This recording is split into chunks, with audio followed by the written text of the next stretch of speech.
ఎవరో కారులో తిరుగుతున్నారు, ఇంకెవరో మంచి మంచి బైక్స్ కొనుక్కుంటున్నారు. వాళ్ళకి పొలాలున్నాయి, మాకేం లేదు. ఛీ, మా బాబు ఆ రోజుల్లో సంపాదించుంటే ఈరోజు నాకు ఈ తిప్పలుండేవి కాదు. పొద్దున్నెళ్తే రాత్రి వస్తున్నాం, ఎవరికిందో పని చేయాల్సి వస్తుంది. జీవితంలో ఇంత వరస్ట్గా ఉండకూడదు. ఇవి చాలామంది దగ్గర వినిపించే మాటలు. కానీ ఆ మాటలు ఎంతవరకు నిజం, ఎంతవరకు కరెక్ట్? నీకోసం నీ తల్లిదండ్రులు ఏం చెయ్యలేదా? నీకోసం ఏం సంపాదించి పెట్టలేదా?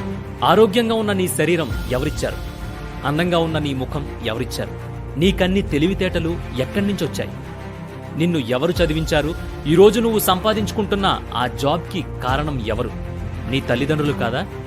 మా ఇంట్లో ఆ రోజుల్లో మా తల్లిదండ్రులు సంపాదించుంటే నాకు ఈ గతి పట్టేది కాదు, నేను కారులో తిరిగేవాడిని, నేను బిందాస్గా ఉండేవాడిని అని అనుకునే ప్రతి ఒక్కరూ గుర్తుపెట్టుకోండి.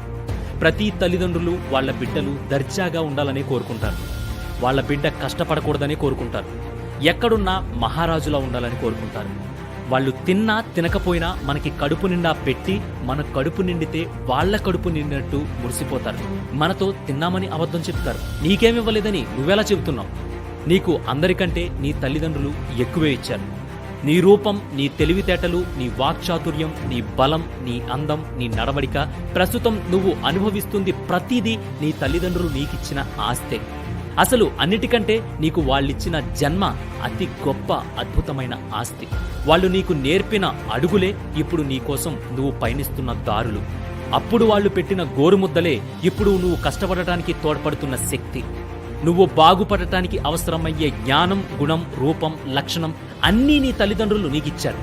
ఇవన్నీ కాదు, నా తల్లిదండ్రులు నాకేం ఇవ్వలేదంటూ దిగజారిపోవడం కూడా నీ చేతిలోనే ఉంటుంది. పెంచి పెద్ద చేసి నీ రెక్కలు ఎగరడానికి సిద్ధమయ్యాక మంచి చెడ్డలు, బాగోగులు ఇవన్నీ నీ చేతిలోనే ఉంటాయి. నువ్వెలా పైకి రావాలో, నీకు ఎలా గుర్తింపు తెచ్చుకోవాలో, నీ వల్ల నీ కుటుంబానికి ఎంత గుర్తింపు రావాలనేది నువ్వు తేల్చుకోవాలి తప్ప నా తల్లిదండ్రులు ఆస్తులు ఇవ్వలేదని తల మీద చేతులేసుకుని కూర్చుండిపోతే రేపు నీ బిడ్డలు నీలాగే ఆలోచించి నిన్ను ప్రశ్నించి నలుగురిలో నిన్ను చులకన చేస్తే నీ పరిస్థితి ఏంటి?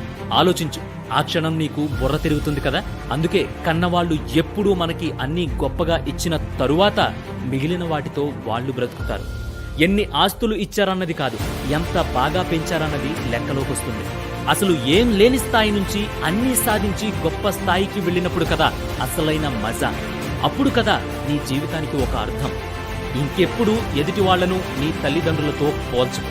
వాళ్ళని ఎప్పుడూ హుందాగా చూసుకో. నీ కష్టంతో వాళ్ళకి పేరు తీసుకో. అదే నువ్విచ్చే గొప్ప బహుమతి.